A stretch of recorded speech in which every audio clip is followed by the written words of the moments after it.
Fala galera, Fábio Gideão aqui do Portal do Gida.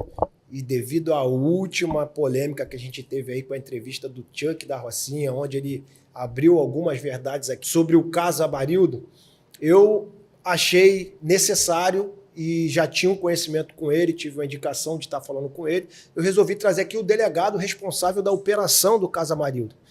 E, inclusive, ele me falou que existe também muitas outras coisas que precisam ser ditas, que não foram divulgadas pela grande mídia, e qual a intenção da grande mídia não divulgar isso, a gente não sabe, mas ele vai falar exclusivamente aqui para você. Então, eu quero ter a honra de receber aqui o delegado Rochester. Tudo bem, meu amigo? Tudo bem, Fábio. Obrigado pela oportunidade. É sempre uma honra participar das grandes mídias, né, para poder divulgar aquilo que geralmente as grandes corporações elas não têm interesse, né? Não sabemos exatamente por quê, mas certamente não são aqueles interesses mais republicanos. A gente é meio indignado aqui com todo esse assassinato de reputação e com toda essa questão da grande mídia rotular, né, certas pessoas sem dar o direito de pelo menos elas contarem as versões delas, né? Então a gente acredita que toda a história tem dois lados e esse canal foi criado justamente para isso. Não importa para mim se o cara foi condenado, deixou de ser, eu acho que todo mundo tem o direito de ampla defesa, todo mundo tem o direito de contar a sua versão, independente se você da audiência vai gostar ou não. Mas ele tem o direito, eu acho que qualquer pessoa que foi injustiçada aí pela grande mídia ou rotulado, tem um espaço aberto aqui. Delegado, para a gente entrar num tema mais importante aí do nosso podcast hoje, foi para isso que eu te chamei. Explica para mim, qual foi a sua responsabilidade lá no caso Amarildo? O senhor entrou para investigar o quê? E o que aconteceu ali que a grande mídia não mostra? Que o senhor precisa, e o senhor tem essas informações, o senhor tem um espaço hoje que o senhor pode falar? Sim, Fábio. A investigação, na verdade, começa com o inquérito sobre o tráfico de drogas. Na verdade, a organização criminosa que ela existe na Rocinha. E ali a Rocinha ela é dividida em vários feudos, digamos assim, né? Inclusive tem a parte baixa, tem a parte alta. E é histórico que na Rocinha sempre houvesse, a partir, se eu não me engano, da morte do Lulu, da Rocinha, começa a guerra na Rocinha entre eles mesmos, entre a parte alta e a parte baixa. E isso se repete... Isso era uma divisão de facção ou todo mundo da mesma facção? Não, todo mundo da mesma facção, só que um queria tomar o poder do outro, porque a Rocinha é muito grande, ela é a segunda maior favela da América Latina. Sim. Né? A Rocinha ela elege um vereador, né? Ela elege um deputado, né? Se quiser.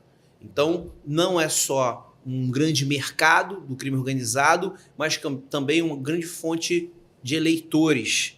Ali há um capital político muito grande ali. Que há interesses políticos, inclusive. Havia, inclusive, um inquérito lá a esse respeito, na ocasião, que seria o desdobramento desse inquérito do tráfico de drogas da organização criminosa. Sim. Então, foi instaurado inquérito por associação tráfico, organização criminosa, tráfico de drogas, por tráfico internacional, tráfico de armas, internacional mesmo, mas internacional mais por conta do jargão, porque nós tínhamos das armas apreendidas na Rocinha, pelo que nós tínhamos em laudo, periciado já, tinham aproximadamente umas 11 nacionalidades diferentes, 11 nacionalidades diferentes das armas apreendidas. Tinha arma tcheca, chinesa, russa, americana, 11 nacionalidades, eu nem lembro os outros, mas eu tenho isso tudo anotado por conta do relatório que eu fiz, né? Então você percebe ali, aquele é um mundo mesmo. E, vamos lá, se fosse instalada a UPP, e como é que se investiga o tráfico de drogas geralmente, né? Geralmente se investiga, antigamente, né, era muito eficiente a interceptação telefônica. E hoje eu não tenho nenhum problema para falar disso, porque isso já virou, sabe, de conhecimento geral, né? Assim que começou a lei em 96, ainda não era de muito conhecimento da própria criminalidade. Mas depois de muitas prisões sendo feitas, muitos processos iniciados por conta das interceptações, a criminalidade passou a ter conhecimento disso. O que a criminalidade hoje talvez não domine é a parte tecnológica, de como se faz investigação usando os meios tecnológicos, e em fontes abertas, nas redes sociais, e até tráfico de dados. E hoje você digamos, evoluiu para a investigação criminal. Raramente hoje você consegue, com interceptação telefônica, fazer o que se fazia antigamente. Sim. E nós estávamos ainda, 2011, foi 2011? 2011 ou 2013? Agora fugiu aqui o ano. Foi 2000, deixa eu ver aqui, foi 2011, se eu não me engano, foi 2011 que aconteceu o caso lá. Depois pode ter dar uma gugada aí que vai achar a matéria. Depois a gente dá um Google. E foi em 2011, vou partir dessa ideia de que foi 2011. Então a gente estava ainda migrando de tecnologia. Você já tinha lá, por exemplo, os traficantes lá usavam BlackBerry Messenger.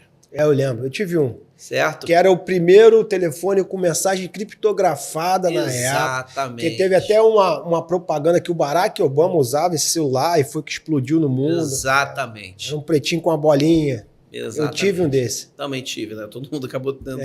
Que trabalha muito aí, acaba usando essa tecnologia a favor do nosso trabalho. E eles estavam usando isso. Então... E a polícia conseguia interceptar a mensagem dele? Então, não. Vamos lá. Não conseguia. Não conseguia. Então a gente já estava assim naquela divisão. Acho que foi o primeiro WhatsApp, não foi? Exatamente. É como se fosse o primeiro WhatsApp. Só que ainda se falava muito por telefone, porque só tinha mensagem, ainda não tinha a ligação por VoIP. Sim. Não tinha ligação. E o teclado era ruim, que era pequenininho. Tá? E aí, existia inclusive o gerente do...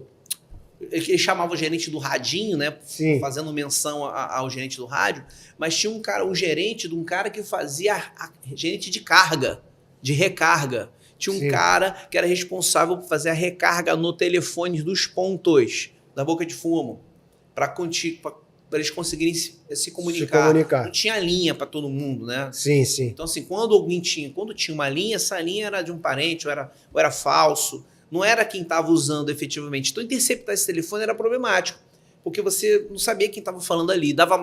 Começou a dar mais trabalho. Sim. A interceptação. Foi quando nós lançamos mão de uma técnica de investigação que até então o Brasil, eu nunca tinha ouvido falar, eu já dei palestra sobre esse assunto. Recentemente eu participei de um congresso na Paraíba e pediram para eu falar de um assunto que fosse de investigação criminal e eu falei, vou falar então de ação controlada. E uma investigação que foi realizada com ação controlada. Eu falei assim, a gente nunca viu na prática como é que isso poderia funcionar e eu fiz isso na prática. E essa prática só foi possível com a colaboração da Polícia Militar. Sim. Por quê? A Polícia Militar é que estava lá na UPP, que estava implementada, instalada na UPP. Até para a Polícia Civil ir para esses locais passou a ser complicado, porque você não tinha só que lidar com um criminoso em si, mas com a própria Polícia Militar. Pô. Você passasse ali, o que você está fazendo aí? Não sei o quê. Na época do BenTV, por exemplo, que ele trocou tiro com a Polícia Civil se instalou dentro da Rocinha. Não sei se você lembra desse caso. Ela alugou uma casa ali e ficou vigiando o BenTV dali. E numa ocasião, quando eles desarbodaram, ele trocou tiro e ele morreu. Sim. Mas eles só conseguiram pegar o BenTV porque eles foram morar na Rocinha. Os policiais foram lá. Você não ia conseguir fazer isso direito com a Polícia Militar também. Sim, você ia ter essa dificuldade, que esse tráfego de informação, você ia parar ali, ia se identificar, porque existe ali uma ação, né, bem presente da polícia. E o objetivo da polícia é se aproximar da comunidade, é conhecer todo mundo. Sim. Então a chance de vazamento de informação seria muito grande. Então passou a ser até perigoso, sim, agir dessa maneira, como se fosse um agente infiltrado aí, né? Um agente disfarçado ali, uma paisana. Paisana, isso aí. Maravilha, então fizemos ação controlada. O inquérito começou com a apreensão de um computador e um telefone do Johnny. Né? Porque numa ação da Polícia Militar, um grupo saiu correndo, né? E eles apreenderam... Johnny era o... O Johnny é o atual chefe da Rocinha. Sim. Tá? O pessoal até fala assim, por que Johnny? Meu nome é Johnny. Não tem nenhuma relação com meu nome, não é Johnny. Nada a ver. O apelido dele era Johnny. Simples assim. E ele era muito colado com o NEM, ele era amigo do NEM, sabe? Uma pessoa que eles dizem, né? Que é uma pessoa assim, comedida, tranquila, sabe? O NEM gostava muito dele e o NEM, quando foi preso, ele confiou a chefia ali, a ele. Só que existia digamos, um remanescente da equipe do Dudu. E o Dudu foi o cara que deu o bote no Lulu, que tentou invadir. Depois o Dudu foi preso. E tinha um cara chamado, o nome dele é Luiz Carlos, e o apelido dele, eu acabei gravando um nome, né, pra você ver. E o apelido dele era outro. Não tinha nada a ver com o nome. Descobrimos que o apelido era por conta do sobrinho, que gostava de um jogador, parecia com um jogador de futebol, aí o sobrinho chamava ele com aquele nome, enfim, o nome dele acabou sendo esse apelido. Não me lembro direito o motivo. E esse cara, ele era, digamos, um gerente da parte alta. Sim. Na verdade, o Johnny era gerente geral, mas o Johnny ficava mais na parte baixa, com a galera da parte de baixo. E esse cara da parte alta estava o tempo todo bolando uma maneira de tomar aquilo dali, porque, na verdade, ele nunca aceitou a mudança do Comando Vermelho para a ADA, que a Rocinha aconteceu isso. Sim. E aí, isso ficou registrado nas nossas interceptações. Eu comecei uma interceptação telefônica, mas nós conversamos com o Major Edson na época, se existia um policial com um perfil. Aconteceu tudo assim muito assim, sem querer. Estava todo mundo no lugar certo na hora certa. Prendemos esse telefone, esse computador, e os criminosos começaram a fazer contato com esse telefone, porque esse telefone tinha informação que eles era interessante. Sim. O que nós fizemos, então? Acautelamos esse telefone na mão de um policial. Antes conversei com o Major Edson, ele falou, tem um policial tal, que ele é acima de qualquer suspeito. Eu trouxe ele aqui para poder somar comigo, ele tem capacidade, expertise, novo na polícia, não tem vícios, de se comunicar com essa galera e fingir ser um policial corrupto. Então ele ia fazer papel de um policial que estava ali fechando o arrego, certo? Com a vagabundagem. De que maneira? De maneira que fazíamos simulações de incursões e esse policial avisava, vai ter a operação dia tal. E tinha, porque era combinado, assim. Sim. E isso, a galera foi começando a ter confiança no cara. Nele. E o cara pedia, às vezes, dinheiro, às vezes pedia droga, às vezes pedia arma. Isso foi orientação nossa, da investigação. Para quê? Para poder provar. O cara é ponta firme. O cara cumpriu, o cara falou e aconteceu mesmo. E nós precisávamos atribuir donos a todos aqueles laudos de armas, de drogas que foram apreendidos na Rocinha, mas sem alguém. Tinha algumas prisões em flagrante, mas tínhamos que vincular aquele cara preso em flagrante à organização criminosa. Sim. Então tinha que surgir conversas sobre esse cara. Então tinha conversa e confirmava, não, esse cara é fechamento, ele fazia isso, fazia aquilo. Opa, então esse cara é da associação, é do grupo, é da organização, e com ele foi apreendido arma. Então essa arma daqui é desse grupo. Sim. Certo? Depois, quando esse policial revelava uma operação, que era feita depois, ele pegava uma arma, eles davam uma arma. O que ele fazia com essa arma? Levava até a delegacia, apreendíamos a arma. A arma era evidência de que aquelas pessoas tinham acesso às armas e faziam parte do mesmo grupo, que inclusive do cara que foi preso. E aí você ia mapeando os grupos. E eu ia mapeando os grupos e fazendo um elo entre eles, eu fazia uma ligação entre eles. Por isso que essa operação nós não estávamos preocupados com apreender arma. Compreende? Sim. Não estava preocupado com, não, nós temos que apreender arma para provar que os caras têm arma. Não, não precisava. Eu já tinha 11 armas de 11 nacionalidades diferentes dentro do inquérito, de caras que foram presos com aquelas armas. E que podíamos vincular que essa arma só foi possível ele ter acesso porque tinha um grupo que fornecia arma. Esse mesmo grupo que fornecia arma para o policial. Sim. Que fazíamos a apreensão. E esse policial, ele era o quê? Chamado de ação controlada. Toda essa ação era comandada pela nossa investigação. E os outros policiais militares, o comandante Edson, não tinham conhecimento de nada disso. Ele só pegou e falou assim, tá aqui o policial, tá? E a equipe dele que vai trabalhar diretamente com a investigação. Eu falei assim, e eu gostaria que você também, se fosse possível, se identificasse algum policial militar, que eu tenho suspeita de que tem um policial militar fazendo vazamento de informação. Se você pegar, eu queria que você né, no final da operação e me falasse, porque isso eu quero banir da Polícia Militar. Sim. Isso foi uma conversa que ele teve honesta comigo e com outro delegado na época, depois disso, a investigação ficou com a gente. E nem ele sabia dessa situação do infiltrado. Ninguém sabia dessa situação, ninguém sabia. Ele sabia como major, né? Mas, por exemplo, esse telefone foi interceptado, esse telefone que foi apreendido, ele foi interceptado. Os telefones que se comunicavam com ele, que eram dos criminosos, foram interceptados.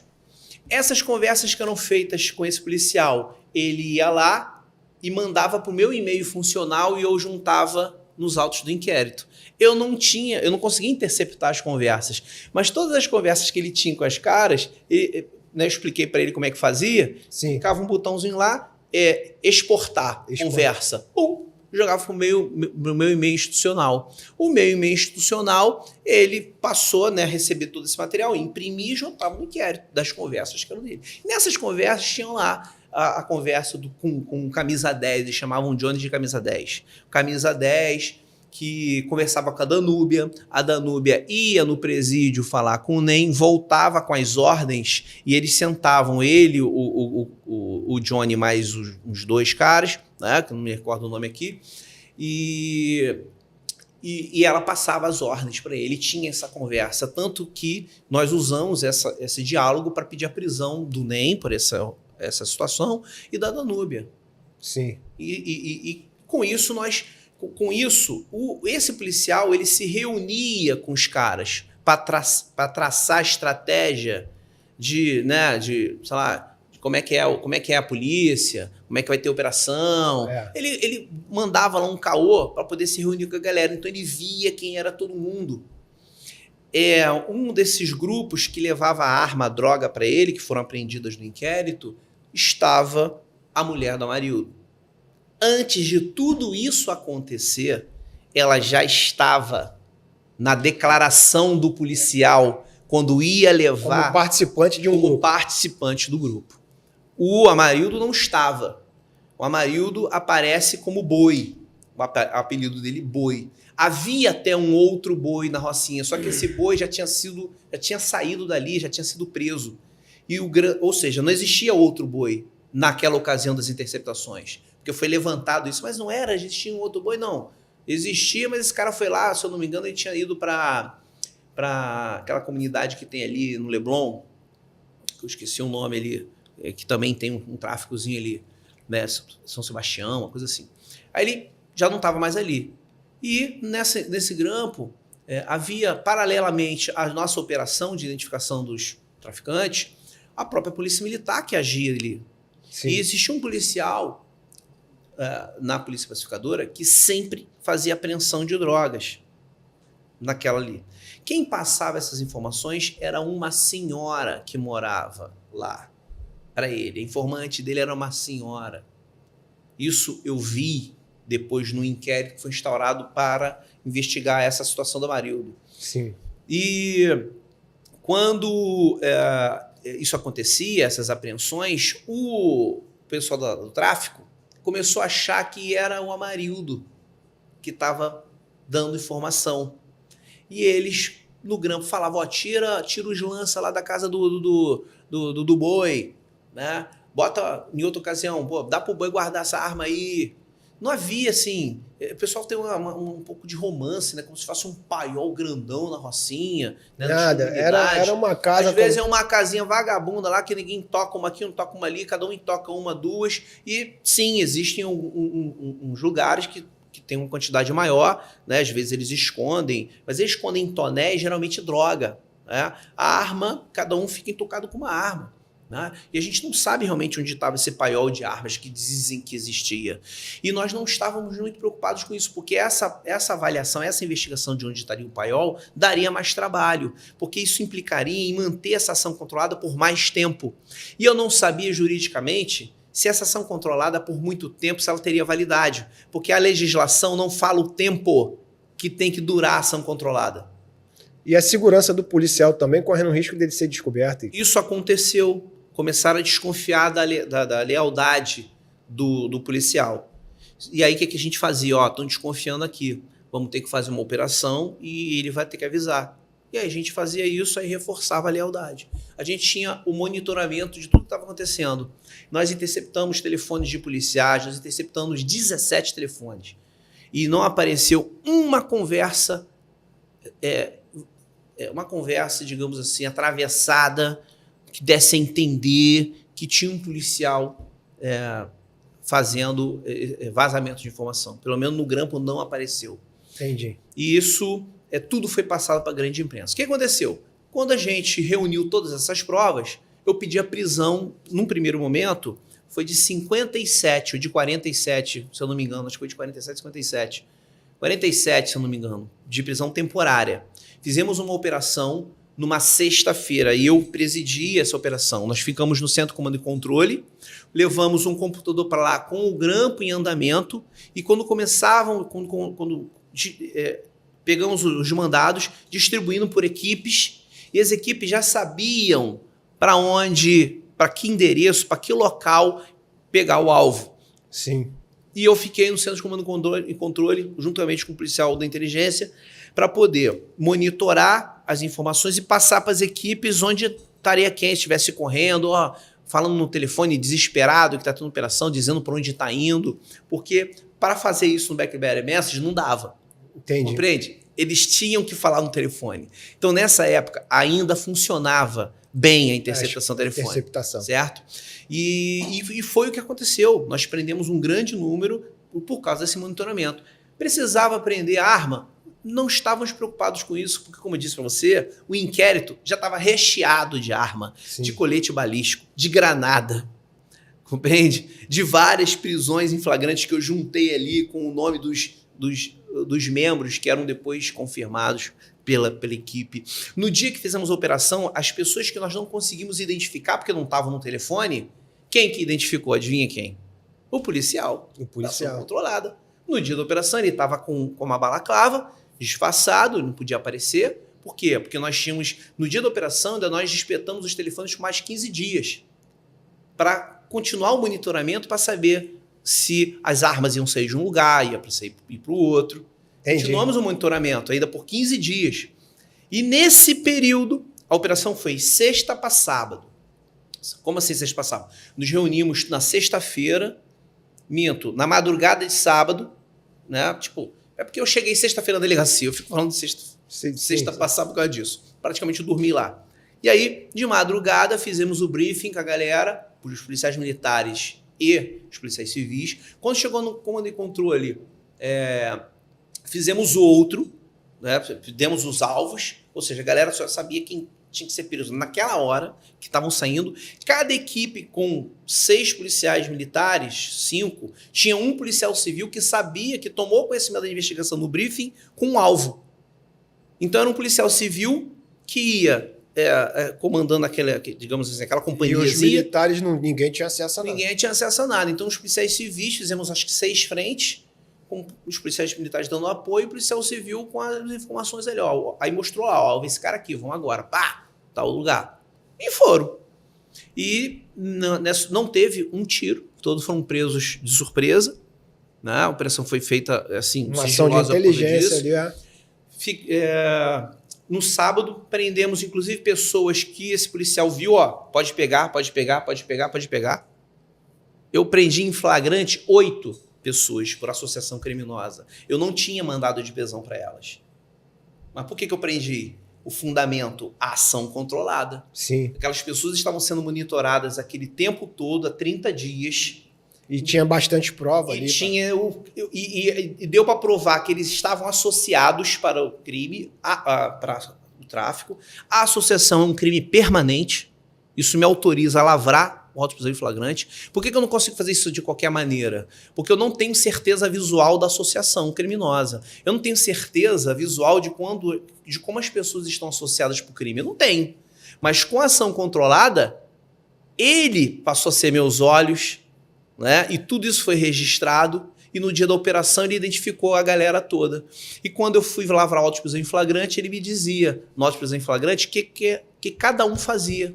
por quanto tempo ali. Entendi. Então, o flagrante ficou um flagrante perfeito sob o aspecto da associação criminosa. A certeza visual da associação criminosa foi trazida pela ação controlada. Sim. Uma coisa inédita, uma coisa que nunca ninguém tinha feito. Quando a gente ia destartar essa operação, nós levamos isso à Secretaria de Segurança Pública. Nós não fizemos isso sem o conhecimento do alto escalão.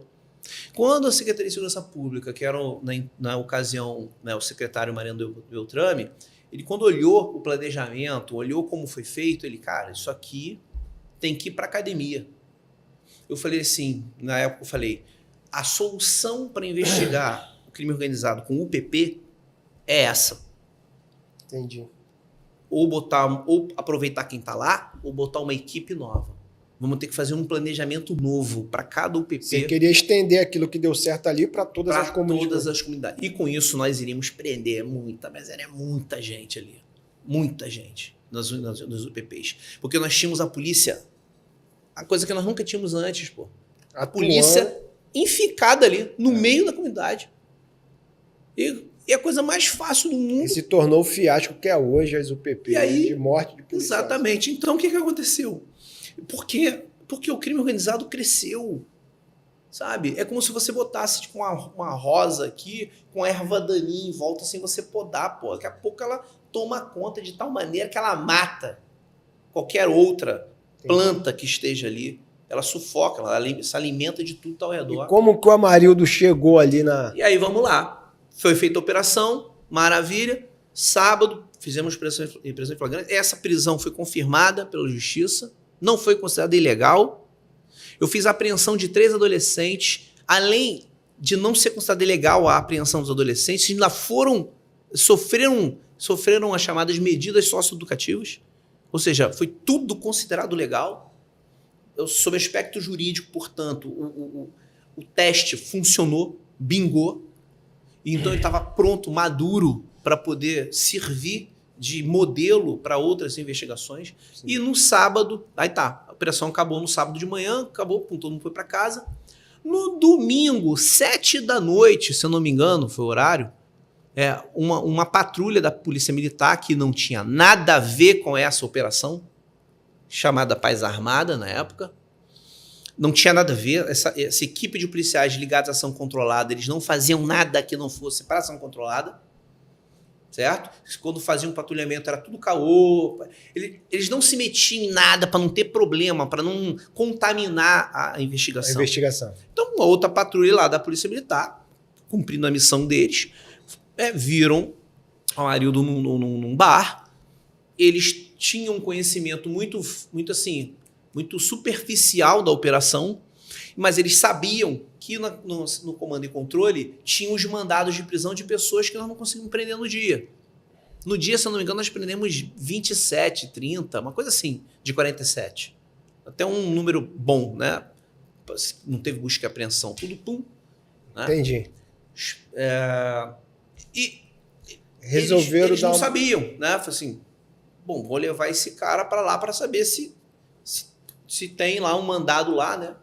Isso é a história que eles contaram a versão deles. Que eu tomei conhecimento. Sim. Eu queria entender o que tinha acontecido também. Porque eu não estava entendendo o que estava acontecendo. Eu queria saber se, de fato, teria sido o tráfico, teria sido a Polícia Militar, porque isso poderia comprometer a investigação criminal, assim, de forma estragar reflexa. Todo um trabalho que já... Estragar a imagem, né? Porque, assim, o trabalho em si não interferiu em absolutamente nada. Zero.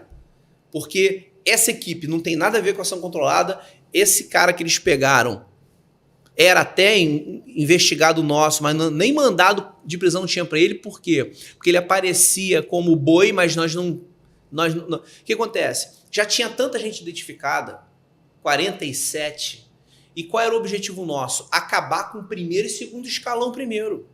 Sim. E arrumar mandado de prisão para gerente, para os soldados. Já era uma galera boa. Os caras com menos importância, que participavam com menos, digamos, relevância, nós íamos investigar numa segunda etapa. Porque nós não tínhamos só ele para identificar. Nós tínhamos ele e mais uns 17. Entendi. Minto, 17 não. Mais uns 17 para investigar. Só com apelido, foto sem nome. Tinha muita gente para investigar, só que não era outro escalão.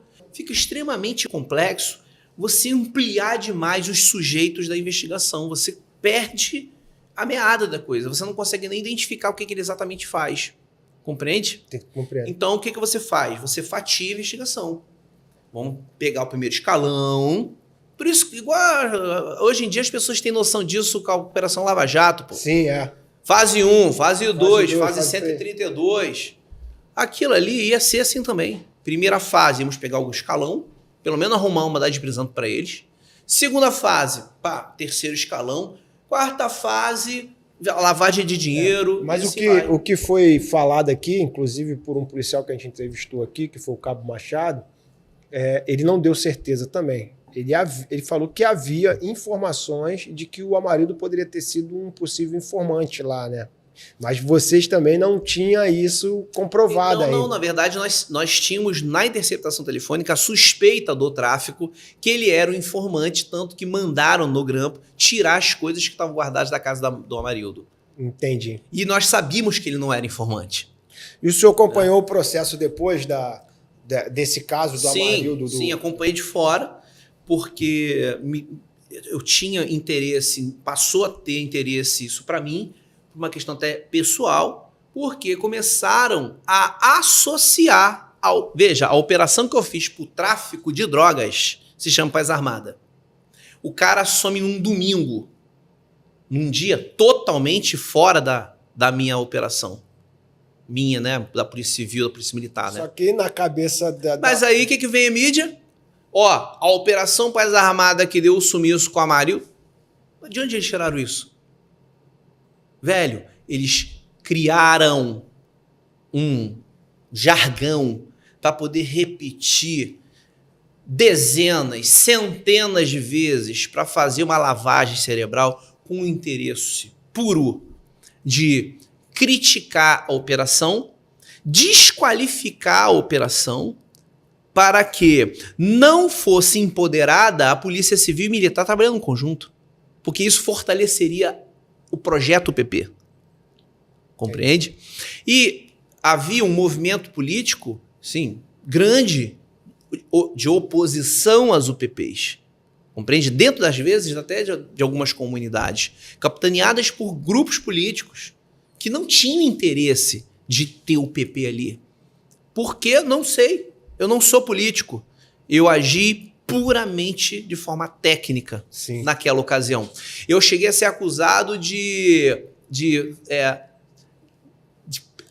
pedir prisão na época. Aí como é que chegou a prisão da Beth? Como é que chegou? Quando some, né? Vem a notícia do sumiço do Amarildo, até então é na área da 15ª DP. Sim. Começa a investigação do sumiço na 15ª DP, mas não fui eu que fiz a investigação. Para nossa audiência entender, explica para eles quem é Beth. Vamos lá. A Beth é a mulher do Amarildo. Sim. Que vai à delegacia noticiar que o marido tinha sumido. Sim.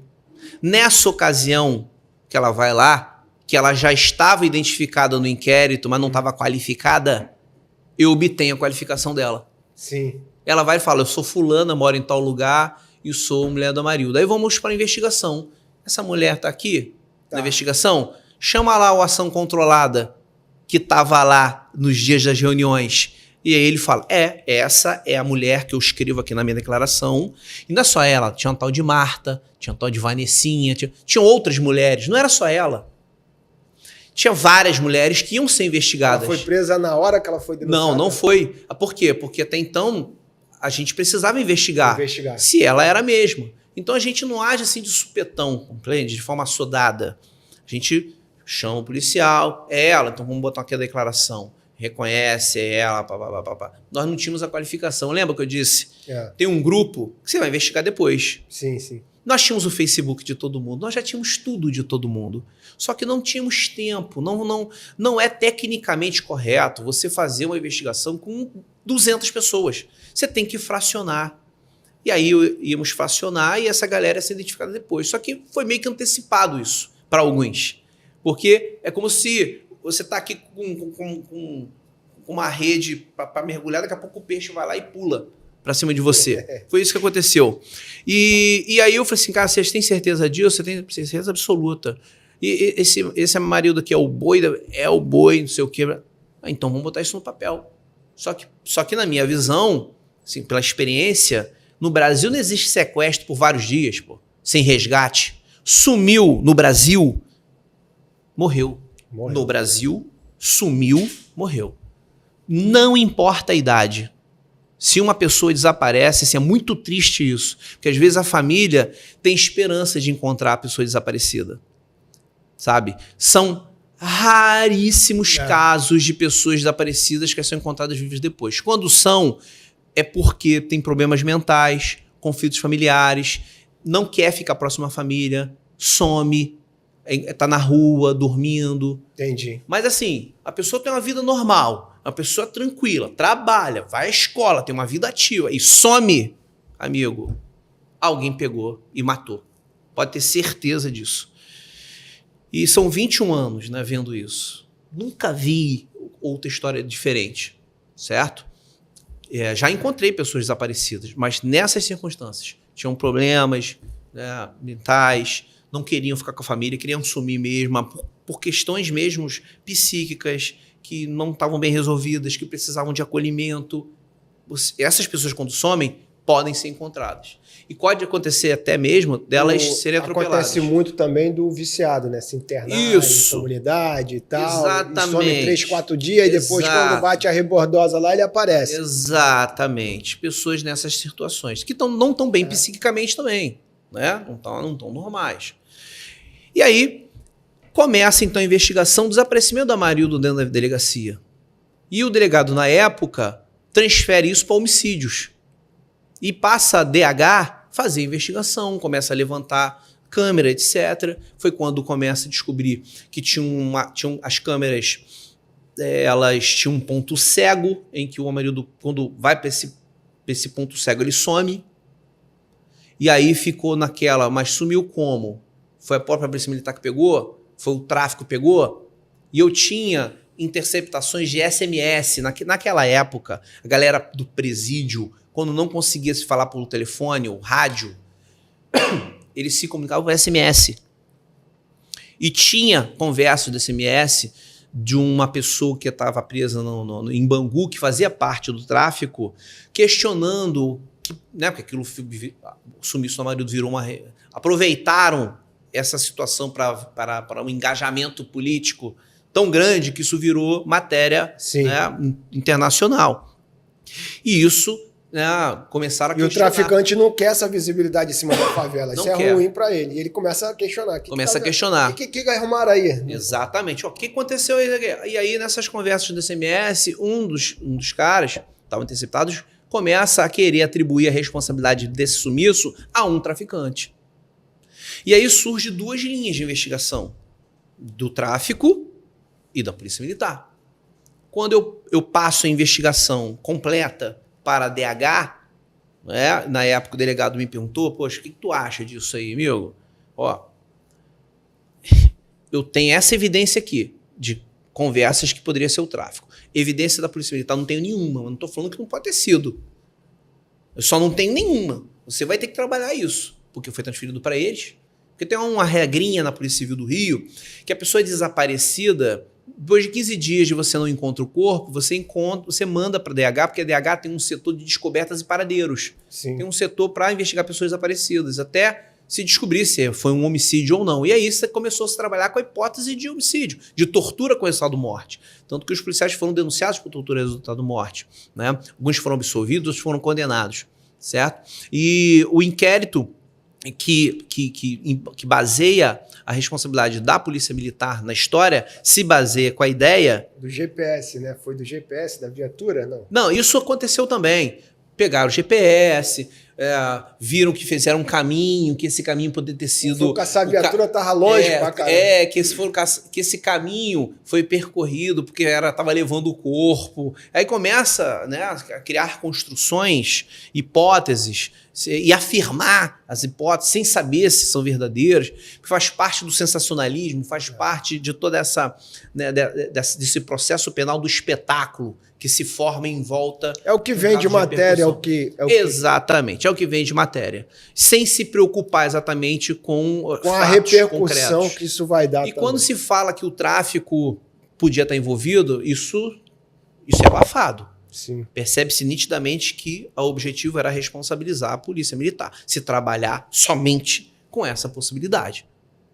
Compreende? Entendi. Então, tem questões jurídicas envolvidas nisso que eu acho abomináveis que aconteceram ali. Abomináveis. Como, por exemplo, a testemunha que diz para o policial militar que dizia, tinha uma testemunha, essa coroa, né? Um linguajar chulo, né? Essa pessoa idosa, conforme diz o nosso Estatuto do Idoso, uma senhora, ela passava informações para um policial militar que era o responsável por grandes apreensões na Rocinha. Havia grampos dizendo, nós temos que acabar com esse cara. Havia grampos dizendo, nós temos que arrumar um problema para tirar esse major daqui. Isso tudo está lá no grampo. Tá lá, se está gravado ainda, não sei. Mas que isso está registrado, está registrado. Isso assina embaixo. Isso eu quero provar, eu quero que alguém me prove que não está escrito isso lá. Só vai provar se tiver apagado, né? Isso não está escrito aqui, mas por que não está escrito? Apagaram. Aí, meu amigo, não posso fazer nada. Né? Mas que tava. Isso eu deixei no meu relatório, coloquei no meu relatório de inquérito, né? Falando dessas possibilidades. Mas por quê? Porque já queria deixar meio que algumas evidências para a ADH, porque eu não investiguei morte na da Amarildo, eu investiguei o tráfico. E quando eu faço o relatório final pedindo a prisão dos outros identificados, eu consigo qualificar 61 traficantes ali, desde o alto escalão até o segundo escalão, com gerentes, ela tinha gerente para tudo, né? Gerente para recarga do telefone, gerente do preto, do branco, do lança, sabe? Tinham supervisores de várias bocas que tinham vários gerentes. Era uma empresa assim de alto nível. Entendi. Ali. E aí eu pedi a prisão dessa galera toda que era mais influente, era mais decisiva. E um ou outro que caía no grampo, um mais chulé lá da organização, um mais ponta, mas que caiu no grampo, caiu com qualificação, conseguimos identificar, e aí esse a gente pediu prisão também. Mas no fundo, o objetivo era o grande escalão. E faltavam, eu falei 17, faltavam 15, 61, eram todo uns 70 e quase 80 que estavam com nomes, funções, mas não tínhamos a qualificação. Essa seria a segunda fase. Né? O Amarildo, na época, eu não pedi prisão, porque para mim eu trabalhei com a hipótese de ele ter sido morto, realmente. E da Beth, eu pedi a prisão da Beth. Aí foi aí que começaram a me perseguir. Porque eu não poderia pedir a prisão de uma pessoa que tinha um marido desaparecido, que supostamente teria sido morto pela polícia militar. Quando você fala perseguir, a imprensa, né? A imprensa começa a perseguir, aí a desqualificar a investigação criminal, porque a figura da Beth naquela ocasião era uma figura emblemática de luta contra a violência policial. Mas era criminosa.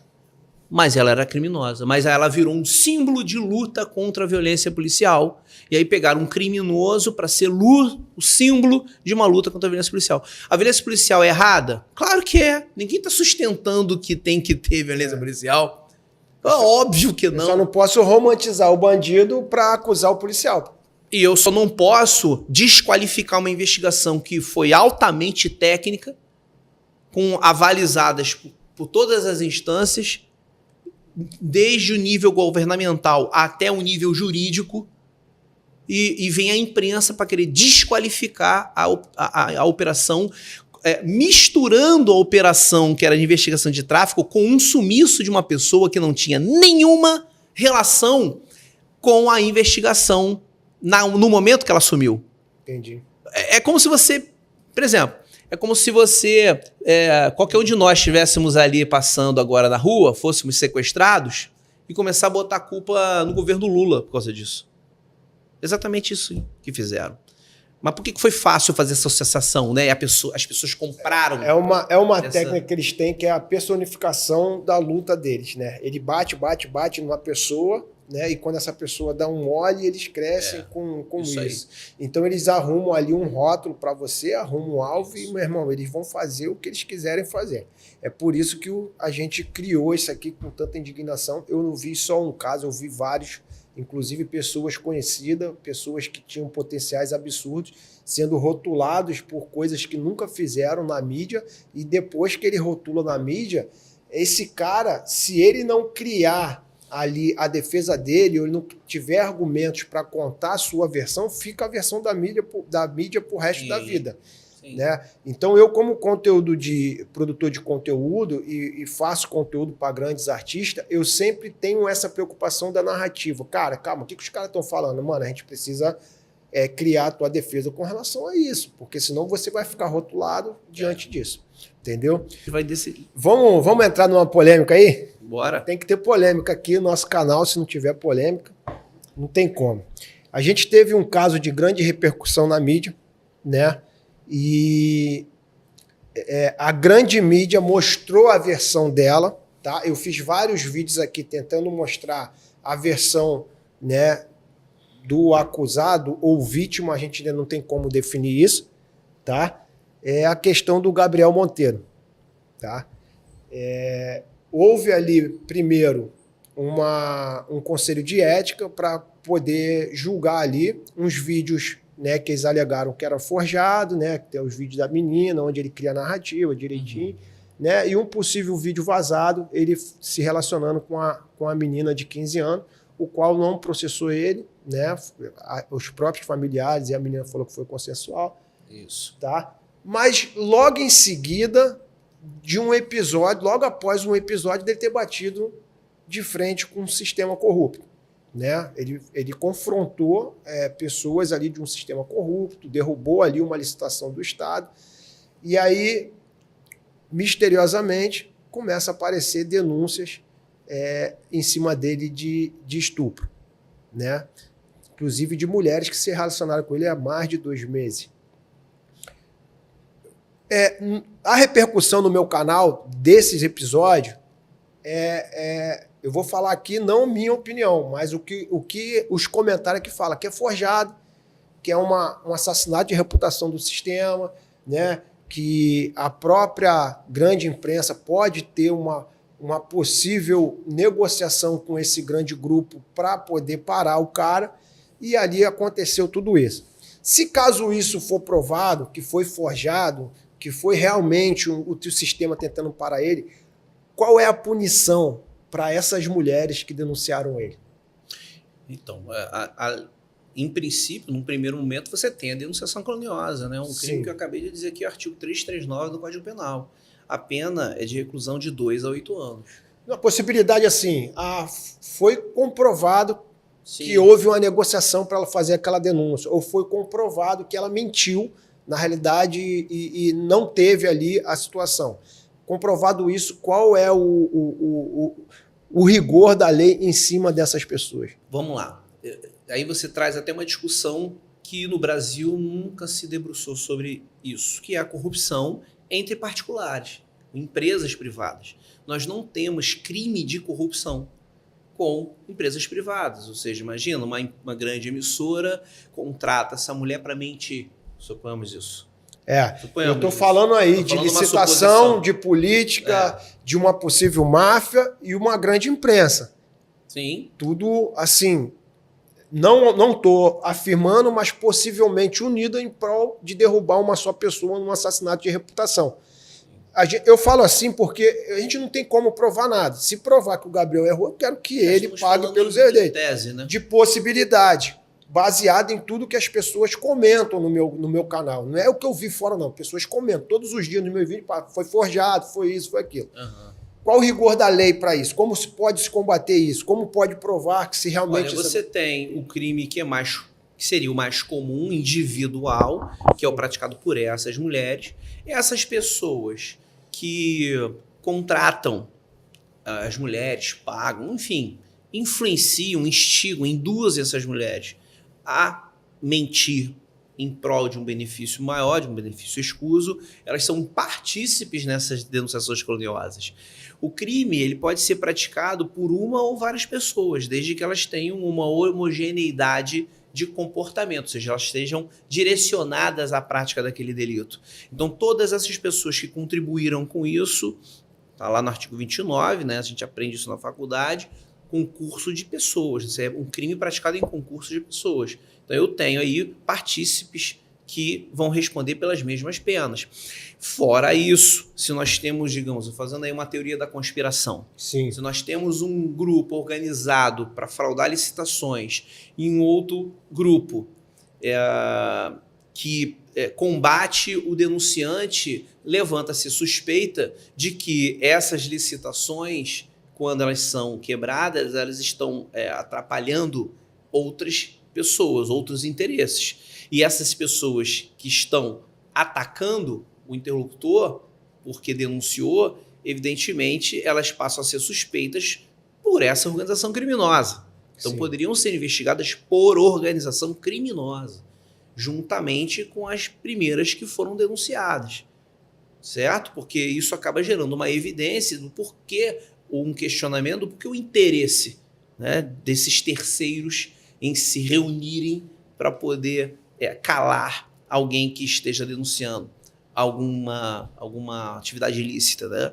Que deveriam ser os primeiros a concordar, se for o caso, Sim. de que aquilo é errado, então aquilo tem que ser combatido. Né? Por que combater o combatente, não quem tem que ser combatido? E isso levantaria suspeitas. Então, quem em tese estivesse investigando esse grupo, precisa ampliar esse leque de investigação. O delegado, na hora da investigação, ele cogita essa hipótese? No... Cogita, sim. É plenamente possível você cogitar essa hipótese. É a mesma coisa que, por exemplo, estou investigando um traficante, esse cara já vai pensar, pô, esse cara bota esse dinheiro aonde? Você tem que pensar, né? O cara tá ganhando dinheiro. Aí tu olha no bens imóveis, não tem nenhum no nome dele. Carro, não tem nenhum no nome dele. Porra. Desculpa. Então, isso está indo para algum lugar. A investigação, ela é, no fundo, uma análise de inteligência sobre as consequências dos atos criminosos. Então, quando você pratica um comportamento que é incoerente com a atividade criminosa, você não faz coerência o cara ter tanto dinheiro e não ter nada no nome dele. Então, o que está acontecendo? Está fazendo lavagem de dinheiro. Então, vamos investigar quem? Os parentes. Entendi. Aí você começa a ampliar. Pessoas ligadas. Aí você vai ver o quê? Isso já aconteceu. Fulano com 3 carros, o outro com um caminhão, o outro com uma empresa. Empresa de quê? Ah, pô, empresa... Trabalha de quê? De cabeleireiro. Porra, aí tu vai pro cabeleireiro, pô, tem como você controlar quantos cortes de cabelo você pratica naquele dia? Não tem. Só por número não tem. Se exagerar, obviamente, que dá na pinta. Mas se ficar num ritmo, né, paulatino ali, não faz uma análise de mercado, quanto é que tu tira? Tiro tanto. Então tu vai botando dinheiro nesses lugares. Transporte, o caminhão para mudança. Tu sabe quanta mudança o cara fez? Não sabe. Então esse cara tá ganhando dinheiro e esses caras não emitem nota fiscal, emite por um para outro. Certo? Então, quando você vai analisar, não, isso aqui é uma empresa que faz transporte, aí isso passa batido pela Receita Federal, passa batido por um monte de gente, porque é um valor relativamente pequeno, mas ele está pulverizado. E aí, se você juntar, tem patrimônio. Né? Existe um jargão dentro da polícia hoje, eu quero saber se o senhor concorda com isso ou não.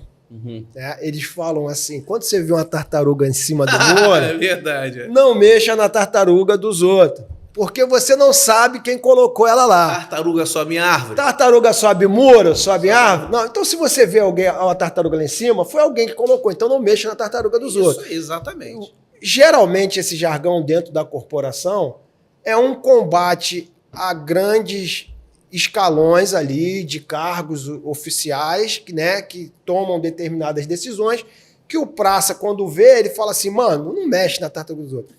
O senhor é a favor disso? Ou acha que o policial, o soldado, quando ele vê o oficial cometendo um crime, ele tem que dar voz de prisão pro cara?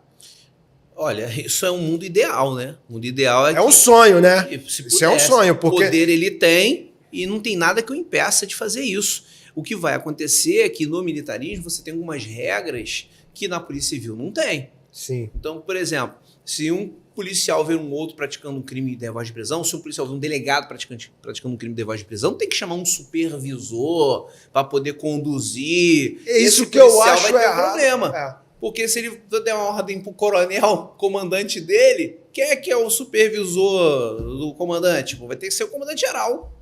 Ele tem que ligar pro comandante geral fazer a condução. E é essa a dificuldade que ele vai ter. Você acha que a lei tem que mudar nesse ponto para combater isso? Sim, eu acho que a hierarquia ela tem as suas finalidades, né? A hierarquia para questões organizacionais. Quando você está combatendo um crime, isso não tem a ver com a organização da instituição. Porque assim, o soldado olha pro oficial e fala, eu vou dar voz de prisão para esse cara, irmão. Se isso aqui não for para frente, eu tô ferrado. O cara vai perseguir ele. E acontece. Eu entrevistei várias pessoas aqui no podcast de perseguições dentro da polícia por oficiais, cara. Entendeu? Por isso que a gente tem os heróis da sociedade, como o Gabriel Monteiro, como o delegado da Cunha, como outros caras aí, que resolve bater de frente com o sistema, meu irmão, fazendo mais do que sua obrigação como oficial, e fica famoso porque, cara, ele tá fazendo coisa que ninguém tem coragem de fazer. Quer fazer, mas não tem coragem. Não é isso? Isso acontece porque eu tive essa experiência, né, no caso Amarildo, né? Essa amarga experiência de começar, às vezes, a ser perseguido de uma forma subreptícia. O fato de um delegado entender muito bem de leis, eu acho que até para fazer o concurso ele tem que ter um curso de direito lá, né? Tem que ter a base jurídica muito boa. Tem que ser bacharel em direito. Isso favorece o policial ou pode ser prejudicial para ele? Porque assim, não sei se todo mundo aqui sabe quantos policiais eu já entrevistei aqui, insatisfeito com a corporação, insatisfeito com o nosso sistema, o nosso Código Penal hoje, a forma com que estão romantizando o criminoso e trazendo o policial como um monstro ali da sociedade que só comete crime. Eu quero saber qual o papel do delegado Ruchesse hoje, com todo esse entendimento de lei, se isso favorece a equipe dele, tanto para defender, ou pode ser também, assim, você pegar mais rigor no cara que é corrupto. Sim. Existe, na minha visão, o fato de você estar atualizado, de você estar sempre estudando as regras jurídicas, digamos assim, é justamente você saber a regra do jogo. Como é que você entra em campo sem saber a regra do jogo? A regra do impedimento, da falta em que você vai ser expulso, que você vai ser advertido. É preciso saber a regra do jogo. Então, o policial que desenvolve a atividade policial sem noção nenhuma da área jurídica, é como se ele estivesse entrando em campo sem saber as regras do jogo. É bem simples, se já pudéssemos, digamos, simplificar o tema. Mas é evidente que se torna algo mais complexo, porque não é só o policial que você precisa lidar com quando você trabalha a área jurídica. Você também tem o Ministério Público, que pode discordar do seu entendimento jurídico. Você tem a magistratura, o judiciário, que também pode concordar e discordar e haver aí uma terceira versão daquela interpretação. Posso interpretar de uma maneira, MP de outra, chegar no judiciário e estar interpretando de outra. Então, o grande problema no Brasil não são as regras jurídicas e nem o nível de conhecimento jurídico que um policial possa vir a ter, mas a insegurança jurídica. Hoje uma regra está valendo de uma maneira, amanhã aquela mesma regra escrita está sendo interpretada de outra, depois da manhã ela está sendo interpretada de outra maneira. E isso dá uma insegurança jurídica muito grande. Isso deixa o policial acanhado. O policial ele fica com receio, porque as pessoas podem não saber, mas a corregedoria da polícia é uma das instituições que mais atuam dentro da polícia. Sim. A Corregedoria de Polícia, ela por ano, ela adverte, suspende, demite dezenas de policiais. Isso significa o quê? Que a polícia é corrupta? Não, que o ser humano é falível. Existem aqueles que são chamados a atenção e entram nos eixos, existe aquele que não.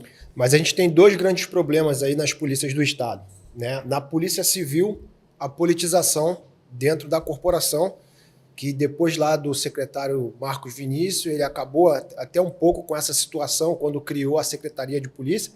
Isso. E dentro da Polícia Militar, o coronelismo, né? É o cara sendo punido porque falou alguma coisa, ou aquela Expressou uma ideia. punição demográfica, meu irmão, Uhum. porque você fez isso, agora você vai trabalhar lá no interior de tal. Quando não parte para uma situação onde você vê, tanto da politização quanto do coronelismo, a corrupção no alto escalão da Polícia Militar. Como que você enxerga isso hoje? Como que está sendo combatido isso hoje dentro da polícia? Bom, o enfrentamento da corrupção e o enfrentamento dos desvios funcionais, eles são realizados pela Corregedoria, ela é que tem atribuição para isso. Antigamente existia a Corregedoria Geral Unificada, que era aquela corregedoria como se fosse um controle, fazia um filtro externo Sim. das ações da Polícia Civil e da Polícia Militar. Hoje nós não temos isso pela extinção da Secretaria de Segurança, então nós só temos a Corregedoria da Polícia Civil interna e a Polícia da Polícia Militar.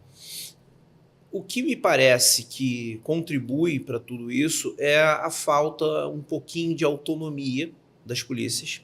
Isso talvez tenha sido conquistado por conta das secretarias, apesar disso não gerar, digamos assim, autonomia total, porque a secretaria está ligada ao Estado. A gente teve grande exemplo, o governo do Sérgio Cabral, onde a própria Polícia Civil não podia investigar o cara porque o comando maior era uma indicação dele.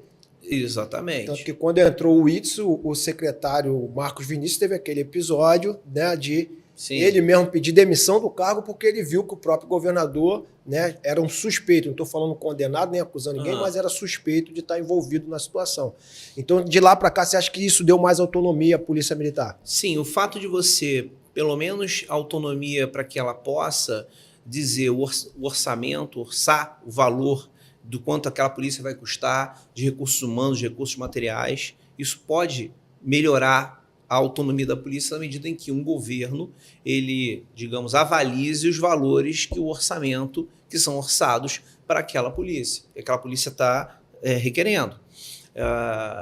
Isso não, já seria diferente se fosse ligado a uma outra secretaria, Polícia Civil como Polícia Militar, como era antes, Secretaria de Segurança Pública. Sim. O secretário de Segurança ele podia, dependendo da dotação orçamentária, dedicar aquele valor mais para uma polícia, mais para outra, e isso politiza um pouco mais. Sim, não é? Porque a política tem muito a ver com a visibilidade que você possa dar em razão aos eventos, e a Polícia Militar, por ser uma atuação muito mais externa, muito mais de rua, muito mais ostensiva, e era muito comum a gente ver que os orçamentos eram muito mais destinados à Polícia Militar do que à Polícia Civil. Sim. Era mais difícil você angariar recursos para investir no equipamento da Polícia Civil, como na época dos Black Blocs, por exemplo, em que eu fiz parte da coordenação da investigação dos Black Blocs, em que precisavam de um software de reconhecimento facial para facilitar as investigações no meio de multidões, porque nós tínhamos vários rostos em razão de integrantes de inteligência que se infiltravam nas manifestações, filmavam. Inclusive, a Polícia da Bahia fez isso agora no Carnaval, né? Prendeu 70 e poucas pessoas só com mandado de prisão já em aberto. Então, com reconhecimento facial nos blocos. Exatamente. Então, nós temos tecnologia para poder investir nas polícias.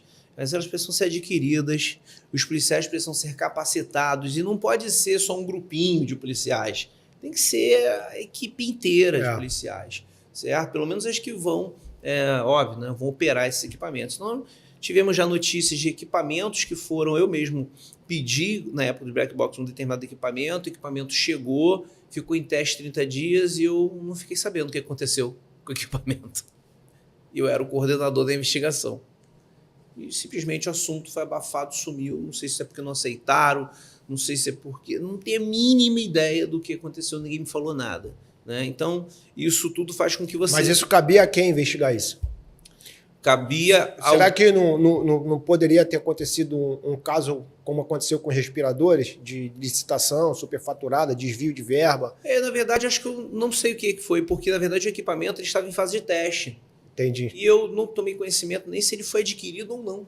Ele ficou 30 dias em fase de teste, porque ele fazia uma varredura nas redes sociais em, se eu não me engano, 17 idiomas, de determinadas expressões que tinham relação com manifestações, de combinação, igual acontece com as torcidas organizadas, sim, que se organizam para se encontrar em determinado local e brigarem.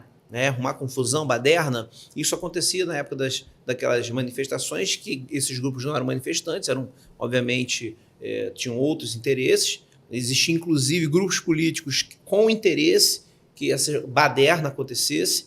Existiam grupos que se fixavam em determinados locais, que eram remunerados por determinados grupos políticos para que eles ficassem ali. Você via as quentinhas chegando para as pessoas ficarem acampadas. E aí você começava a levantar, né? Quem é que está dando essas Quem está financiando aí? isso? Exatamente. Então isso não ficava, não passava despercebido. E quando se espetava... Advogado pro bono para bandido. Advogado pro bono. E quando você espetava esse tipo de... as pessoas que estavam envolvidas, aí vinham para o púlpito da Alerj falar mal, inclusive ataques pessoais. Eu recebi ataques pessoais por fazer esse tipo de investigação, por incluir essas hipóteses nas investigações. E com relação a esse lance dos robôs, né, que foi muito falado aí na política, né, dessa manipulação em massa com robôs, com fake, levantando trends, com perfis falsos. Como que a polícia está investigando isso? Você já falou que não teve o equipamento, não sabe, mas hoje existe tecnologia hoje para combater isso aqui no Rio de Janeiro? Ou no Brasil? Não sei como que o senhor... Na verdade, você tem, as próprias plataformas, elas conseguem monitorar essas movimentações. E o que, inclusive, o Supremo Tribunal Federal, ele acabou interferindo, né, nas plataformas, no Telegram, no WhatsApp, né, que é o Facebook, foi justamente um acordo de cooperação, de colaboração, porque se eles não colaborassem, eles, né, o Supremo... porque eles são dono da informação. Exatamente. Eles iam entupir esse povo de ordens judiciais que, se não cumprissem, eles simplesmente não funcionariam no Brasil. Era só oficiar a central de internet brasileira e cortar o canal deles para que eles monitorassem, para que eles trafegassem no Brasil. Isso já aconteceu num caso no Piauí, em que se investigava crimes envolvendo abusos sexuais, e o WhatsApp, na ocasião, não sei se foi o WhatsApp ou o Telegram, mas foi o WhatsApp, ele se negava a fornecer o argumento de que a empresa não é brasileira, que a empresa é americana, ou era polonesa, e por isso a legislação de lá que vigia para eles, e se quisesse que eles fornecessem, teria que solicitar na origem, na fonte. Então, a falta de regulação da exploração econômica por parte dessas grandes empresas de tráfico de informações também é um outro problema no Brasil, porque não há regulação disso. Isso não quer dizer regular censura, criar censura. É regular mídia, é criar regra. Quando você acessa o Facebook, quando você obtém um e-mail gratuito, falsamente gratuito, porque ele não é gratuito. Quando você aceita lá os termos e condições para a utilização do e-mail, ele te informa que ele tem acesso. O senhor não acha que a regulação ou a burocracia pode afastar essas grandes empresas do país? Não afasta não, porque o poder econômico e a quantidade a quantidade de maneiras que eles têm de se organizar para poder suprir essas necessidades sem perder o lucro é grande. Você não perde lucro com isso. Porque assim... Por exemplo, você instalar aqui, se nós estivermos investigando um fato criminoso, uma pedofilia, por exemplo, por que você vai se negar a fornecer o dado de um cara que está sendo investigado como pedófilo? Em que a gente já tem aqui, no telefone dele, vídeos com crianças. Então, assim, vai pegar mal para você. Nessa questão, eu concordo plenamente com o senhor. É nesse aspecto. Regulação que eu me referi aqui, eu acho que eu até confundi, foi relacionado a leis, burocracia, impediu o empresário aqui de... Não, acho que para explorar economicamente, quanto mais facilitar, melhor. Eu acho que... Mas você vai explorar aqui... Então, assim, aceita aqui um termo de condição, você vai se submeter às leis brasileiras, ok? Ok. Acabou. Só isso. Muita coisa pode... Isso. Vamos dar um exemplo aqui do Uber, né? O Uber, ele empregou mais de 1 milhão de pessoas que estavam desempregadas e conseguiu botar ali o alimento, o sustento na tua mesa, né? E hoje o maior debate que se tem na Câmara é a regulação do Uber, impor regras à empresa. Sim. Você acha que o fato de regular isso não pode afastar essa empresa do país e deixar de gerar essa fonte de receita que tem? Porque eu acho assim, eu sou a favor do livre mercado, né? Eu sou um cara que eu acho que o que tem que regular a empresa é a concorrência. É o mercado. É a concorrência. Se ela não está oferecendo um serviço legal, se ela não está pagando bem os motoristas, vai aparecer outra empresa que vai pagar melhor, só o cara migrar de uma para outra. O próprio mercado vai fazer com que ela melhore ali os seus serviços. Então, assim, eu sou contra essa regulação burocraticamente, entendeu? Mas juridicamente, nessa questão do senhor, acho que eu sou totalmente a favor, não acho, eu sou totalmente Sim, a favor. é nesse aspecto que eu estou falando, porque, pelo contrário, assim, sobre o livre mercado, eu concordo contigo. É o próprio mercado que regula, que regulamenta a empresa. Agora, até a empresa, para poder ela se estabelecer e se constituir, ela tem regras que ela precisa seguir. Sim, claro. Não é? Então, assim, essas regras mínimas que cabem a qualquer empresa que precisa ficar claro para as empresas estrangeiras que querem explorar economicamente o país, ganhar dinheiro aqui dentro, mas não querem se submeter às regras daqui. Entendi. Essa é a crítica que eu faço com relação ao tráfico de mídia. Então, assim, aquele assunto sobre os robôs, o Supremo interviu justamente para pedir essa colaboração. Tanto que eles fizeram? Mudaram muita coisa. Eles não permitem, por exemplo, um encaminhamento de mídia assim. Antigamente você podia, sei lá, selecionar umas 30 pessoas, né? 40, 50, não tinha limite. Hoje em dia você não pode mais. Então eu infiltro o robô. Como é que você trava, né? Você trava a máquina, o robô, aquilo fica lento, você não consegue divulgar. Isso, o algoritmo... Os caras se aprimoram absurdamente. Isso vai acontecer. Os caras se aprimoram absurdamente. Delegado, eu vi também que o senhor é especialista nessa questão de falsa denúncia de crime, né? Principalmente de mulheres em cima de homens, denúncias de falsa agressão, denúncia de falso abuso sexual, uma série de denúncias que comprometem ali o homem, e hoje ele é preso simplesmente por causa da voz da mulher, e o cara, às vezes, quando prova a sua inocência, já está 1 ano, 2 anos preso. Isso.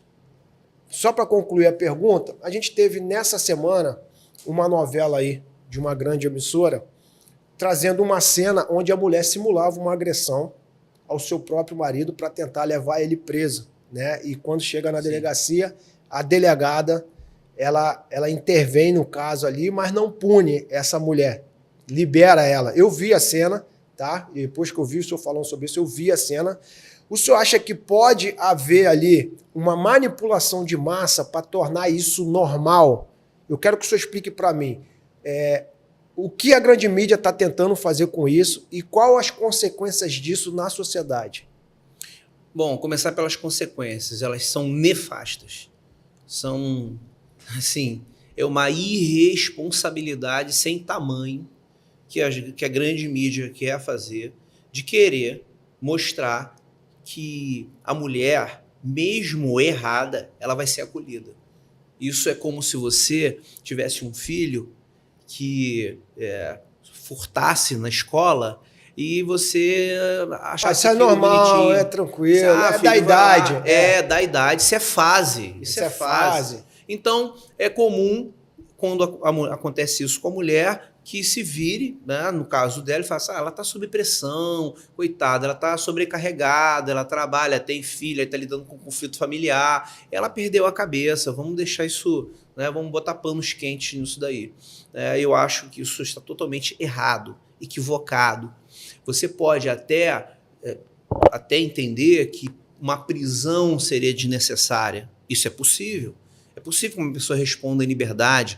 Você não deixa de ter responsabilização criminal quando a pessoa responde em liberdade. Às vezes a sociedade quer, como resposta imediata, a cadeia, como se fosse uma solução para o problema. E não mas todo mundo tem que passar por um julgamento, apresentar sua defesa, ouvir os dois lados da situação. Exatamente. Então, muitas vezes, essa cadeia ela é uma pena antecipada. E isso é inconstitucional, não só no Brasil, em diversos países no mundo. A prisão antecipada, como se você estivesse antecipando a pena da pessoa, vamos prender para ela ser processada, presa, porque o que ela fez é um absurdo. Bom, não é só o absurdo do fato em si que permite ou autoriza alguém ser preso. Porque todo crime é um absurdo, sem guardadas as proporções. Sim, claro. Então, se fosse assim, a nossa população carcerária teria multiplicada por 5. Né? E isso é um outro assunto, né? A nossa população carcerária é outro assunto. Mas é nefasto esse tipo de comportamento porque tenta-se banalizar ou passar panos quentes numa conduta altamente assim, perversa, nociva, e que isso traz consequências outras absurdas na vida da pessoa que está sendo como, vítima. por exemplo, uma alienação parental. A mulher pode estar usando aquilo como uma forma de alienação parental, lembrando que a alienação parental não é algo praticado somente por mulher. Esse assunto acaba surgindo com a mulher especificamente, porque ainda há uma tradição no Brasil de que o filho ele estaria melhor com a mãe. Nossa legislação sempre direcionou a guarda do filho para a mãe, desde a legislação de 1916. Nosso Código Civil, quando a Constituição de 88 ela entrou em vigor, era de 1916. Sim. Depois ele sofreu grandes alterações em razão da Constituição de 34, com algumas legislações trazendo alterações do Código Civil. Depois veio a lei do divórcio, que traz alterações do Código Civil, mas o Código Civil só vai ser alterado mesmo em 2002. Certo? Na verdade, 2001 entra em vigor em 2002. E ainda assim, trazendo uma tendência para que os filhos ficassem sempre com a mãe numa hipótese de divórcio. E a própria legislação trazia essa solução como regra. Somente em 2008 cria-se, ou melhor, o legislador acolhe a ideia da convivência igualitária entre Sim. o homem, o genitor e a genitora.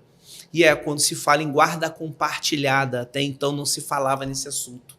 E a guarda compartilhada começa a revelar comportamentos nefastos que eram praticados antigamente, que o fato da mãe estar sempre a mãe está sempre ser a melhor guardiã do filho, ela então dizia qual era o melhor momento que o pai pudesse ver, se podia ir, se não podia ir.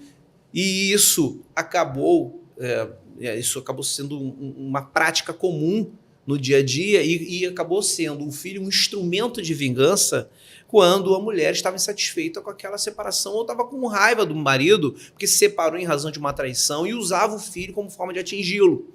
Então, quando ele queria ver o filho, não conseguia. Qual a punição hoje para a mulher que atua nessa situação hoje dentro de um casamento? Então, hoje em dia, a lei de alienação parental, que surge em 2010, em 2008 surge a guarda compartilhada, percebe-se uma resistência grande à guarda compartilhada, porque a partir daí a legislação começa a permitir o tratamento igualitário, a mulher não concorda com aquilo, porque ela continua se vingando, então ela começa a retalhar o filho em relação ao cônjuge, ex-cônjuge ou ex-companheiro, ou namorado, enfim, o genitor, o pai. E aí surge a lei de alienação parental, que é em 2010. Veja que há uma ordem cronológica nas legislações por conta das questões sociais. Os fatos vão mudando, vai se vendo a necessidade de implementação de leis, de regras, para poder limitar o poder das pessoas. A regra, Fábio, sempre foi para limitar. A regra, geralmente, é para te limitar. Sim. Porque se nós fôssemos totalmente livres, não existiria regra. Cada um faria o que quisesse. Então, a ideia central de regra é a limitação. Aí a gente vai saber, essa limitação é exagerada, não é? E aí entra o Poder Judiciário. A denúncia, quando chega na delegacia lá, o delegado já tem esse poder de investigar isso e analisar se realmente é uma denúncia verdadeira ou se é uma falsa denúncia. Sim. Porque, assim, a gente está falando aqui de alienação parental, mas também tem a denúncia de abuso sexual, de estupro, que não existe às vezes. Entendeu? Não quero passar pano aqui para nenhum criminoso, tá? Pelo amor de Deus. Eu acho que se o cara errou, ele tem que pagar pelos erros dele e tem que ter a justiça também. Mas, cara, uma falsa denúncia destrói a vida de um cara. Porque o cara passa a ser preso na hora e fica preso ali para provar sua inocência e, de repente, prova depois de 1 ano, 2 anos, até com a própria acusadora falando que mentiu e voltando atrás na situação. Não é isso? Eu tive vários casos em que a própria acusadora, usando a expressão, para ficar bem simples para todo mundo, ela volta atrás. Né? Volta atrás é redundante, né? Mas ela, digamos assim, se retrata. Qual a punição para essa mulher? Se retrata? porque ela tem a ideia de que não vai acontecer nada com ela, que a retratação dela só vai ter como consequência a finalização da investigação contra a pessoa. Ela se retratar... Ela fica com pena até do cara lá, ela viu a merda que exatamente. Ela viu o negócio que ela fez, a pi que ela fez e quer voltar atrás. Isso, e ela acha que naquele comportamento ela está sendo misericordiosa, que ela está fazendo um bem, que ela está sendo uma pessoa boa. Não, ela está confessando um crime, pô. Igual a qualquer criminoso. E a denunciação caluniosa hoje prevista no Código Penal, artigo 339, a pena é reclusão de 2 a 8 anos. E eu já vi revelações de grupos de juristas, não vou falar quais os cargos, mas cargos públicos, pessoas que deveriam ser os primeiros a coibir esse tipo de comportamento, dizer, poxa, essa pena é muito grave, é muito elevada, tipo, ficar com pena mesmo, tipo, a pessoa pratica um crime, eu fico com pena, então vão ficar com pena de todo mundo, pô. Assim, por que essa seletividade? E aí a gente estuda isso em criminologia. Seletividade punitiva. Eu seleciono quem eu vou punir. As agências, polícia, Ministério Público, elas selecionam quem elas vão punir conforme a política criminal. Então, quando a gente fala de empoderamento feminino e de leis que protejam as mulheres, é isso aí, tá certíssimo. Concordo plenamente. Eu tenho artigo no Conjur falando sobre isso. Agora, você avalizar comportamentos desviantes da mulher, argumento de que isso significaria não protegê-la, isso é uma falácia, isso é um sofisma. Você parte da premissa, para isso acontecer, que toda mulher ela é imune a comportamentos desviantes. Não, o acolhimento e a proteção para as verdadeiras vítimas, não aquelas que fingem ser vítimas, que praticam crimes. Essa não merece proteção, essa merece a resposta da lei, não é? E a vítima hoje, por exemplo, o homem que está sendo denunciado e é inocente, qual o recurso que ele tem hoje? O que ele deve fazer para tentar provar a inocência dele? Porque assim, a polícia ela vai fazer o papel dela, né? O policial ele tem ali o comando do delegado, a voz de prisão ali, né? E o policial vai cumprir. Qual é o caminho que ele tem que seguir ali diante da lei para poder evitar até maiores consequências numa denunciação caluniosa? Grande parte da responsabilidade disso é do delegado de polícia. Sim. É ele que tem que fazer o filtro quando chega na delegacia. A delegacia não é um cartório de registro de títulos e documentos. Que ele só assina. Que a pessoa chega lá, fala o que quer, e você toma aquilo como verdade, assina e a partir daquilo que foi falado, sem ter sido questionado, você tomar como verdade inclusive contra alguém que o beneficie, ele pode ter sido injusto. É a principal irresponsabilidade que se faz dentro de uma delegacia. Então, parte dessa responsabilidade é sim delegado. Por que eu estou falando parte? Porque em algumas ocasiões a simulação é tão coerente que não tem como você adivinhar naquele primeiro momento. Ou não tem como você pescar naquele primeiro momento que aquelas palavras são mentirosas. Não é? Imagina, a mulher chega arrebentada, né, no rosto. E ela diz, eu fui agredida com meu ex-companheiro e ele foi embora. A gente era separado, ele chegou em casa para pegar as coisas dele, me agrediu, me espancou e sumiu, não sei onde ele está. Aí você olha as lesões compatíveis com uma ação contundente, né? Então, assim, num primeiro momento não parece ser uma invenção. Sim. Compreende? E uma forma de prevenção, tu manda buscar o cara. Exatamente, aí você vai buscar, ou quando você não consegue e não acha um local, você vai pedir a prisão. Compreende? Sim. Aí depois que a pessoa é presa, ela, não foi nada disso, eu tenho inclusive o filme de que eu não estava nesse dia, coisa e tal. Na hora ali o delegado consegue mudar isso? Na hora não, porque depois que você tem a prisão preventiva decretada, só quem pode revogar é o juiz. Então você é obrigado a recolher aquela pessoa na cadeia. E ela fica ali esperando a morosidade do processo. Exatamente. E às vezes sendo inocente, mostrando o vídeo. Exatamente. E aí o que o delegado pode fazer?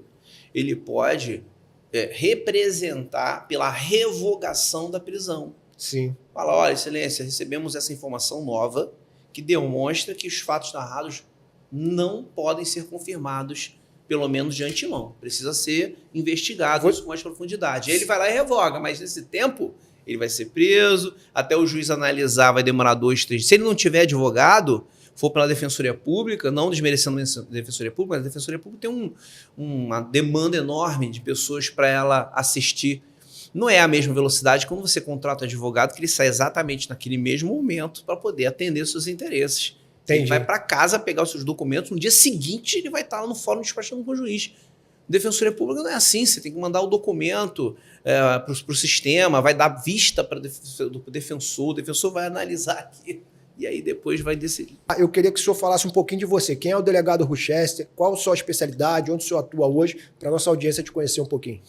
Bom, eu entrei para a polícia no concurso 2001 e tomei posse em 2002, então estou fazendo 21 anos como delegado de polícia. Antes eu advoguei e fui professor de universidade há quase 20 anos. Eu saí tem pouco tempo de uma universidade que aproveitou a mudança da CLT para demissão coletiva e demitiu todos os professores mais antigos, mais qualificados, sim, porque eles eram muito caros à empresa e recontrataram alguns depois de um prazo que a legislação autoriza e contrataram outros por um preço mais barato. E com isso a gente vê como é que a nossa qualidade de ensino vai caminhando. E o cara não arruma mais emprego também com a idade que ele tem, tudo, para se atualizar hoje. É dificilmente um cara desse que sai com 40 anos de profissão vai arrumar um emprego novamente. Exatamente. Né? Tanto que houve um grande acordo com os sindicatos de funcionários, acho que, se eu não me engano, acho que foi acima de 22 anos, que eles reintegraram, não é? Ou foram 25 anos, uma coisa assim. E para que não houvesse essa injustiça com esses que estão assim, quase na iminência de se aposentarem. Né? E realmente isso é uma crueldade muito grande do mercado, poder do mercado, ele interferir assim, na vida das pessoas sem nenhum tipo de escrúpulo. E a palavra é essa.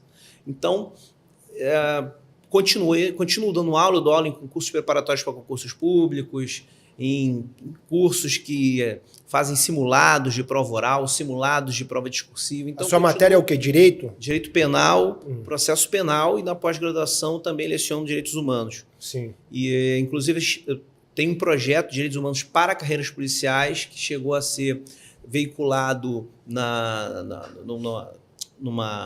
no streaming jurídico.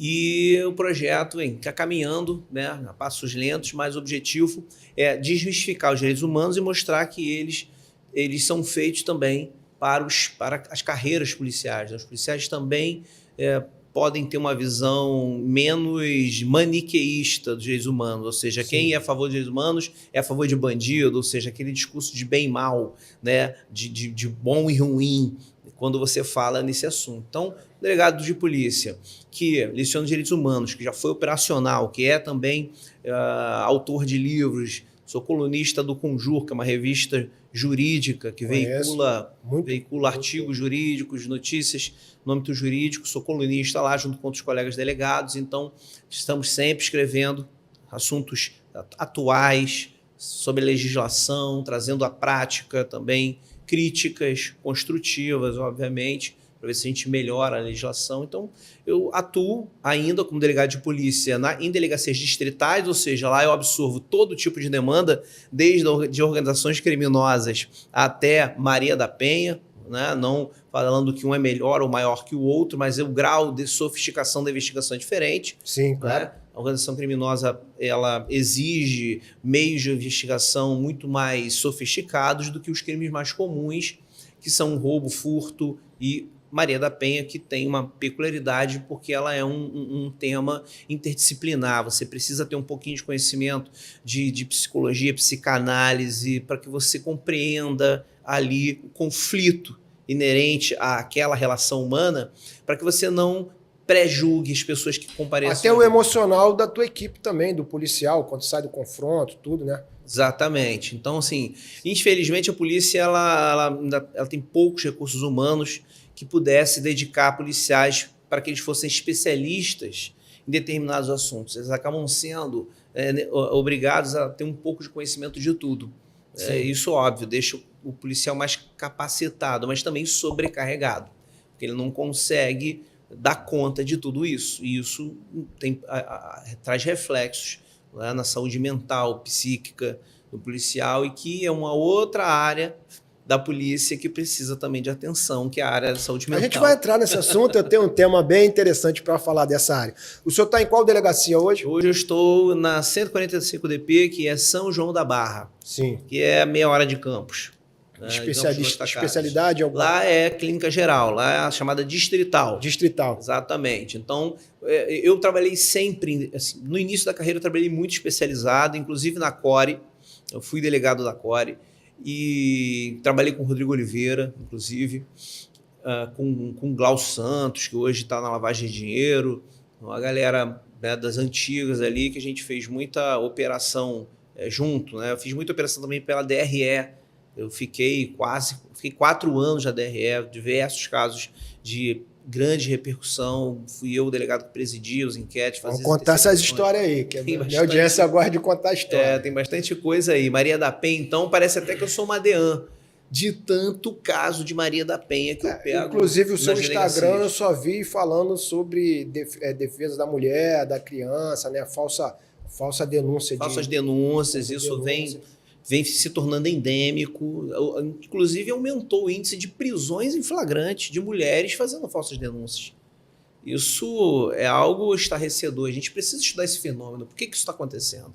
E isso não é, em hipótese nenhuma, um combate aos direitos contra as mulheres. Até porque a polícia está ali para amparar a vítima de violência, não a algoz. Então, você acolhe, você vai apurar os casos daquelas pessoas que efetivamente são vítimas. Aquelas que mentem para poder atender a interesses escusos, elas não são vítimas de verdade, elas são, na verdade, as agressoras ali. Então, nós não estamos combatendo a mulher, estamos combatendo o criminoso. E o criminoso não tem gênero. O criminoso pode ser homem ou pode ser mulher. A gente tem que parar de um pouco, digamos assim, beatificar, né, a violência doméstica, como se todas aquelas que se dizem vítimas, elas não possam em algum momento estar usando aquilo de forma indevida. Delegado, a gente estendeu bastante aqui a nossa entrevista. Eu quero marcar uma segunda parte. Se você quer que a gente continue essa história da Amarilda aqui, escreve aí no comentário, ó, parte 2, parte 2, parte 2. Tiver bastante parte 2, vou te convidar, já deixar o convite aqui para vir uma nova oportunidade para a gente fazer um segundo episódio. Para a parte 2. Tem bastante assunto. Tem outros casos também que o delegado participou, que a gente tem que contar aqui. Eu queria te agradecer aí pela tua presença. Deixa suas redes sociais aí, que os bandidinhos aí, os criminosos que verem aí, quiser mandar um recado para você. Minha rede social está aberta, ela é pública, né? Porque eu divulgo muito trabalho eu vi. acadêmico. Mas eu fiz uma brincadeira. Quem quiser falar com o delegado aí, não é mandar recado não, que o sistema aqui é bruto. Hein? Eu tô no Instagram, Ruchester Marreiros, né, meu nome? Ruchester Marreiros. Eu vou colocar a legenda aqui no vídeo para você. Essa é a rede social que eu mais trabalho. Eu tenho um Facebook também, que é fácil de achar, mas geralmente quando eu posto no Instagram, eu compartilho já fica ali um compartilhamento automático pro Facebook. Então, tudo que tá no Facebook tá no Instagram também. Delegado, parabéns pelo seu trabalho. Tá? Obrigado. Aproveitar que eu estou aqui com uma autoridade policial, falar que a gente não é contra a polícia, tá? Eu tenho aqui várias situações de policiais injustiçados por alto escalão da polícia, então eu vou dar voz para esses caras, mas eu peço ao senhor mais rigor também nos caras corruptos, né? Sim. Policial corrupto, eu também não tenho pena de bater aqui não, né? Se tiver que bater, a gente vai bater e vamos falar. E já que a grande mídia rotula o que quiser rotular, a gente tem nosso espaço para falar as nossas verdades aqui, independente de quem seja. Maravilha. Obrigado, tá? Eu que agradeço. Galera, curte muito aí, compartilha, manda esse vídeo aí para todo mundo que se interessa no assunto policial, porque tem muita coisa boa aqui. E escreve lá a parte 2 se você quiser uma parte 2 desse vídeo aí. Valeu, um abraço. Valeu, abraço.